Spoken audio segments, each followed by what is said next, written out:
Welcome to The Explainer. Today, we're diving into a massive, frankly, radical paradigm shift in how we understand human behavior. You know that classic image of therapy, right? One person sitting alone on a couch talking to an expert? Well, it turns out that's really only half the story. Pioneers in the field realized that to truly help someone heal, you can't just look at the individual in a vacuum. You literally have to zoom out and start treating the entire interconnected human system. All right, let's look at our roadmap for today. We're going to cover 1. The therapy paradigm shift. 2. Individual versus systemic thinking. 3. Linear versus circular causality. 4. The cybernetics of families. And finally, 5. Applying systems in practice. Let's get right into it. Starting off with Section 1, the therapy paradigm shift. To figure out where we're going, we kind of need to know where we've been.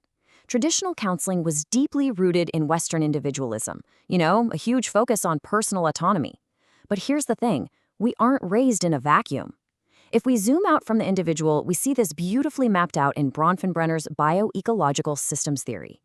Look at how we're all embedded in these layered webs of influence. You've got your microsystem. That's your direct, everyday environment. Then the mesosystem, where those daily environments crash into each other. You have the exosystem of indirect influences, the macrosystem of broad cultural norms, and finally, the chronosystem, which is basically how the whole shebang changes over time. Systemic therapy argues that you absolutely cannot understand a person without understanding these ecological layers first. Okay, moving right along to Section 2, individual versus systemic thinking. So, how does this big theoretical shift actually change what a counselor does in the room? Well, the difference between these two approaches really boils down to the kind of bet a practitioner makes. Think about it. In individual counseling, a therapist is essentially betting that 1 hour of isolated influence a week is going to outweigh all the other influences in the client's life. But a systemic counselor, they make a totally different bet. They bet that understanding a client's daily relational patterns, their transactions, and the mutual influence of their family is way more powerful. They actually care more about the process of how a family interacts rather than the specific content of whatever they happen to be arguing about. Let's make this concrete. Take a hypothetical client. Let's call her Anne. If Anne comes in with depression, an individual counselor might give her a DSM-5 diagnosis and focus entirely on building up her individual coping skills. Pretty standard, right? But a systemic counselor? They approach it entirely differently. They might map out her family history using a genogram. They'll very likely invite her parents and her sister right into the counseling room, because instead of treating Anne's depression in total isolation, they want to explore the broader family context, the environment where her depression actually kind of makes sense as a reaction. Which brings us to Section 3, linear versus circular causality. Now, I gotta warn you, straight from our source material, here comes the really hard stuff. We're transitioning from the broad philosophy of systems right into the nitty-gritty mechanics of human behavior. So why do we act the way we do? It is the fundamental question of psychology. When we see someone behaving a certain way, especially if it's destructive, we naturally want to know why. And historically, we've relied heavily on this, linear causality. A causes B. The event happens and a behavior pops out. This is exactly how we evaluate individual actions in a vacuum. And let's be honest, we like it because it's clean, it's simple, and it's highly logical. But wait, there is a huge problem here. Human relationships are definitely not linear. When you observe actual human interactions, you can almost never pinpoint a single original cause. Did the husband withdraw because the wife nagged? Or did the wife nag because the husband withdrew? See what I mean? Individuals are just constantly influencing each other back and forth in this crazy, confusing loop. In reality, human interaction looks a whole lot more like this, a web of circular causality. Person A influences person B, which loops right back to influence person A. Every single action or communication from one family member ripples out to affect all the others, and then their responses loop back to affect the original person. It is a continuous, interconnected web of mutual influence. You just can't fix A without also addressing B. That flows perfectly into Section 4, the cybernetics of families. To truly grasp the circular loop, we have to look at the work of anthropologist Gregory Bateson. And I found this absolutely fascinating. Cybernetics is actually a term borrowed from math and machine engineering. But Bateson realized it was literally the perfect way to understand human communication. By definition, cybernetics is a way of conceptualizing how systems self-regulate and stay stable using feedback. Think of a thermostat using feedback to keep a room at the right temperature. Well, family members do the exact same thing. They constantly use feedback to regulate their rules, their routines, and their responses to whatever life throws at them.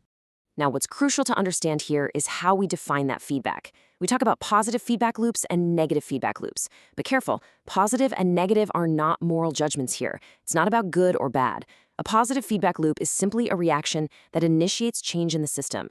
A negative feedback loop is a reaction that deters change and forces the system to stay exactly the same. For example, say a teenager acts out and the parents decide to get a divorce as a result. That's a positive feedback loop. The system completely changed, even if the outcome feels painful. But if the parents pull together to maintain their marriage and handle the teen, that's a negative feedback loop. The system maintained its original shape. Bateson noted that families often engage in superficial efforts to keep things exactly the same. He called this first-order change. Honestly, it's a lot like putting a Band-Aid on a broken arm. It doesn't really fix anything. The ultimate goal of systemic therapy is second-order change. This is an enduring, fundamental transformation of the entire family process. You aren't just treating the symptom anymore. You are changing the underlying dynamic that required that symptom to exist in the first place. And this brings us to a wonderfully optimistic concept called equifinality. Because families are living systems, not rigid machines, they have the incredible ability to achieve a desired end in lots of different ways. Think about it. A breakdown in a car engine stops the car entirely because it's a closed system. But a family is an open system. A child might receive developmental support from a parent, sure, but they can achieve that exact same developmental end through the positive influence of an older sibling, a great teacher, or a community program. The pathways to healing are literally endless. I think this quote from systems theorist von Bertalanffy really hits the nail on the head. He reminds us that living systems are ecological. They engage in spontaneous activity, they don't just mechanically react. This is so important because it reinforces that therapists aren't just mechanics trying to swap out broken car parts. They are stepping into dynamic, living webs where spontaneous growth is always possible. All right, let's wrap this up with Section 5, Applying Systems in Practice. So, when a counselor actually sits down with a family, how do they navigate this complex web? Virginia Satir, who is a total titan of family therapy, mapped out this brilliant 5-step process of change. Families start at a status quo. Then, boom, a foreign element, some kind of crisis or disruption, hits them. This throws the family straight into Step 3, chaos. Eventually, they discover new ways of being, leading to Step 4, new integration, and finally, they settle into Step 5, a new status quo. But here's the wild secret of therapy from our source material. Practitioners almost always meet families right in the middle of Step 3. They walk into the room and it is just complete and utter chaos. And how you handle that chaos is captured beautifully by Satir right here. Every complaint also contains a hope. When a family is spiraling in that chaos phase, the systemic therapist's job isn't to immediately rush in and play the hero by problem solving. No, their job is to stay present, truly listen, and reframe those chaotic complaints into future-focused goals. They are literally panning for gold, looking for the hope that is hiding underneath all that anger and anxiety. To manage this entire process, practitioner James Robert Bitter developed what's called the PACE framework. Think of it as a structured rhythm for the therapy room. It stands for purpose, finding the actual directionality behind the client's behavior. Awareness and contact, helping the client connect with what is deeply authentic right in the present moment. And finally, experience, using real enactments and experiments right there on the spot. This framework is a game changer because it helps therapists maintain a creative flow while navigating the family's incredibly complex system. Ultimately, all of this builds to a massive turning point we called the resiliency shift. You see, early family counseling sometimes fell into this trap of just endlessly hunting for family dysfunction. But modern systems practice, it has decisively shifted. Today, the focus is squarely on a family's inherent resilience, their capacity to recover, heal, and grow. Therapists are no longer just looking for pathologies to diagnose. They're actively searching for existing strengths to activate.